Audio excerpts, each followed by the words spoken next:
Doctor ortho Ayurvedic oil और capsule, अब दर्द भी घुटने टेकेगा।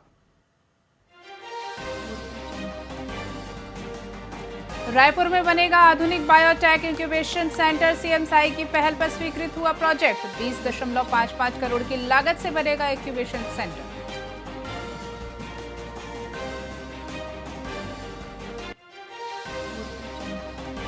छत्तीसगढ़ में औद्योगिक विकास को नई रफ्तार। इंडस्ट्रियल डायलॉग में होगा 1.23 लाख करोड़ रुपए का निवेश। युवाओं को मिलेगा रोजगार का अवसर।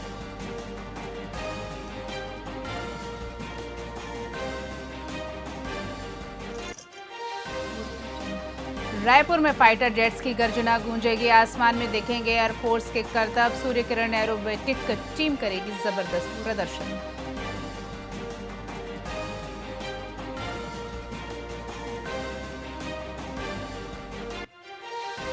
दुर्ग पटना के बीच चलेगी वीकली स्पेशल ट्रेन। सोमवार मंगलवार को चलेगी गाड़ी। 7 जुलाई से शुरू होगी सुविधा।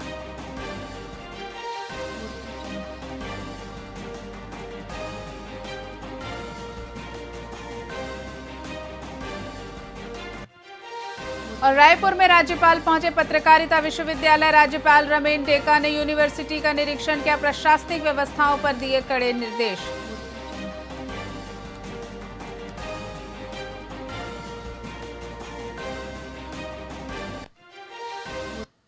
नमस्कार, स्वागत है आपका वीआईपी न्यूज में। मैं हूं आपके साथ डॉक्टर रानी रायकवार। करते हैं खबरों की ओर रुख। छत्तीसगढ़ की खबरों में शुरुआत करते हैं बेमित्रा की खबर से। बेमित्रा जिले के सिटी कोतवाली थाना क्षेत्र में पारिवारिक विवाद के चलते एक युवक ने अपनी पत्नी और ससुर पर चाकू से जानलेवा हमला कर दिया। आपको बता दें कि घटना मोहभट्टा वार्ड के पास हुई, जहां आरोपी देवेंद्र शर्मा ने रास्ते में बाइक रोककर अपनी पत्नी और ससुर पर हमला कर दिया।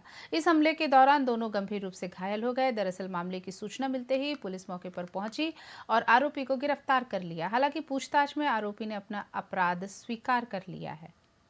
जिले के बेमेतरा थाने में एक हत्या के प्रयास का अपराध दर्ज किया गया है, जिसमें दिनांक 2/7/2025 को एक घटना घटी थी, जिसमें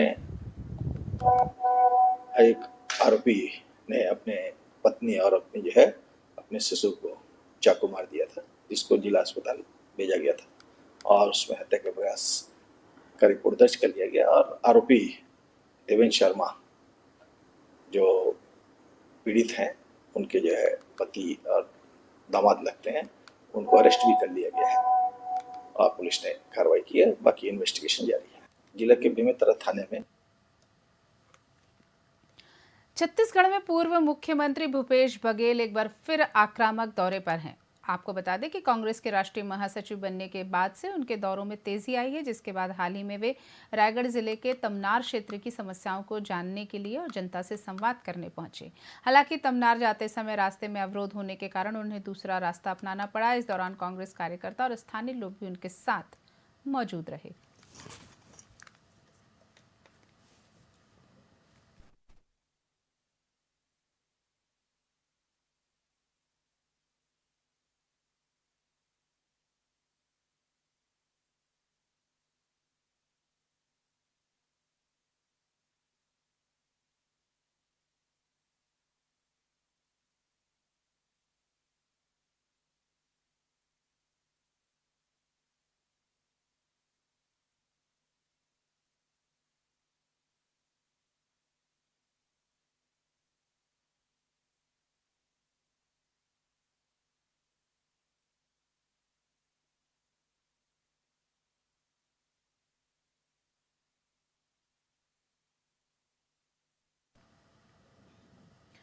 कांग्रेस ने नीति आयोग की रिपोर्ट के हवाले से छत्तीसगढ़ में भाजपा सरकार पर सीधा निशाना साधा है।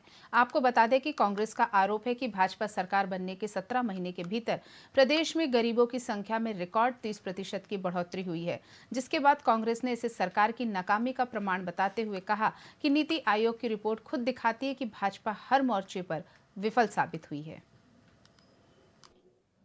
भाजपा सरकार की कुशासन, गलत फैसले, रोजगार देने में अरुचि, स्वास्थ्य की सुविधा की कमी और आम लोगों को इनकम बढ़ाने की कोई योजना नहीं होने के कारण है प्रदेश में आज गरीबों की संख्या में ऐतिहासिक वृद्धि हुआ है।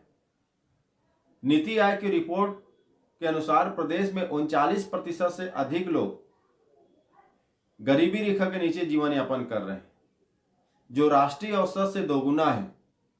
पूर्ववर्ती कांग्रेस की सरकार ने योजनाबद्ध तरीके से काम किया, रोजगार के अवसर दिए, आम लोगों के इनकम बढ़ाया, जिसके चलते अगस्त 2023 में नीति आयोग की रिपोर्ट बता रही थी कि प्रदेश में 10% गरीबी रेखा के नीचे जीवन यापन करने वाले लोग हैं। 17 महीने में बढ़कर आज 39% हो चुका है। और नीति आयोग रिपोर्ट जो है भाजपा सरकार की असफलता का प्रमाण है। भाजपा लाख दावे कर ले, लाख फर्जी रिपोर्ट कार्ड जारी कर ले, लाख योजना बनाकर काम करने की बात कर ले, लेकिन धरातल पर उसका लाभ आम लोगों को नहीं मिल रहा है। प्रदेश में हालत खराब हो चुकी है और गरीबी जिस गति से बढ़ रही है, ये बहुत चिंता का विषय है।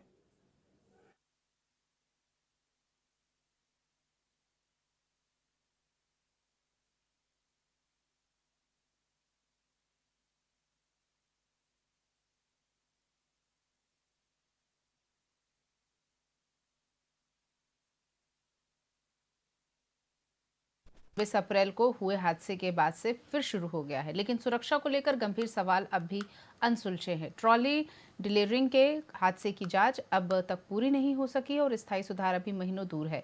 इस बीच श्रद्धालुओं की सुरक्षा एक अस्थायी चबूतरे और मैनुअल जुगाड़ पर टिकी है। NIT रायपुर में विशेषज्ञों ने रोपवे को संचालन योग्य बताया है, लेकिन जवाबदेही तय नहीं हुई है। श्रद्धालुओं की जान जोखिम में डालकर ट्रस्ट और प्रशासन की कार्यशैली पर सवाल उठ रहे हैं। रोपवे के संबंध में पिछले लगभग 2 माह में 2 जगह पे रोपवे डिरेल हो गया था। इसमें मुख्य रूप से मिड कोर्स में कहीं भी कोई प्रॉब्लम नहीं है, केवल जहाँ पे वो आके रुकता है रोपवे, वही आके डिरेलमेंट की घटनाएं हुई थी।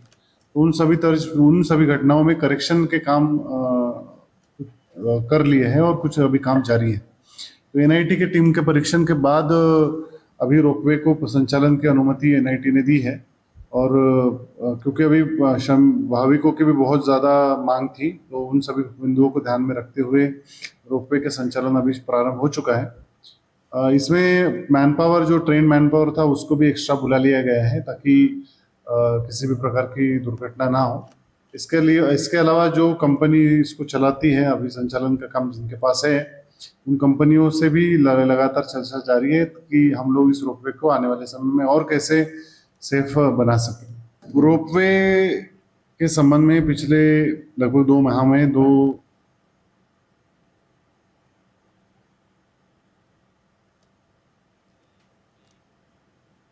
छत्तीसगढ़ के गोविंद राम ऑडिटोरियम में जिला प्रशासन की ओर से 1 दिवसीय UPSC मोटिवेशनल सेमिनार का आयोजन किया गया। आपको बता दें कि कार्यक्रम में हाल ही में UPSC परीक्षा में चयनित 2 अभ्यर्थियों ने छात्रों से संवाद किया। उन्होंने परीक्षा की रणनीति, तैयारी के अनुभव और प्रेरणादायक बातें साझा की। वहीं युवाओं को संदेश दिया कि लंबी पढ़ाई की बजाय गुणवत्ता और एकाग्रता से पढ़ाई जरूरी है। साथ ही ये भी बताया कि बिना दिल्ली जाए हिंदी मीडियम से भी UPSC में सफलता संभव है।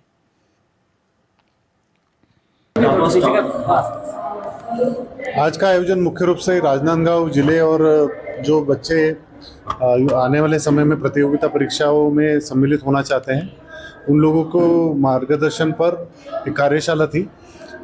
इसका उद्देश्य यही है कि जिले से ज़्यादा बच्चे इन सब प्रतियोगिता परीक्षा में सम्मिलित हो और आगे चलते हुए देश हित के लिए और समाज हित के लिए काम करें। इसमें 5 हमारे जो सक्सेसफुल कैंडिडेट आज यहाँ आए थे, जिसमें छत्तीसगढ़ से और छत्तीसगढ़ राज्य बाहर के भी इसमें कैंडिडेट सम्मिलित हुए थे। उन्होंने अपनी जर्नी के बारे में बताया और अपेक्षा यही है कि जिले से अधिक यूथ मोटिवेट हो और इन सभी परीक्षाओं में सम्मिलित हो।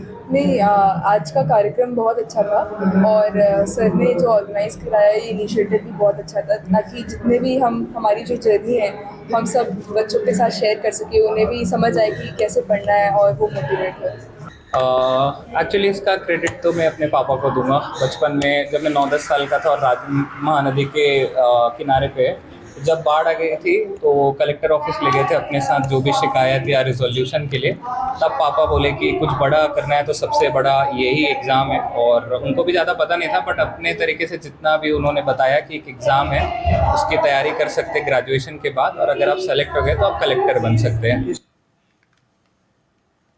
सक्ती जिले के जयजयपुर नगर पंचायत में 50 लाख रुपए के गबन का मामला सामने आया है। आपको बता दें कि आरोप नगर पंचायत के तत्कालीन सीएमओ विष्णु प्रसाद गहरवार और लेखापाल श्याम सुंदर साहू पर लगा है।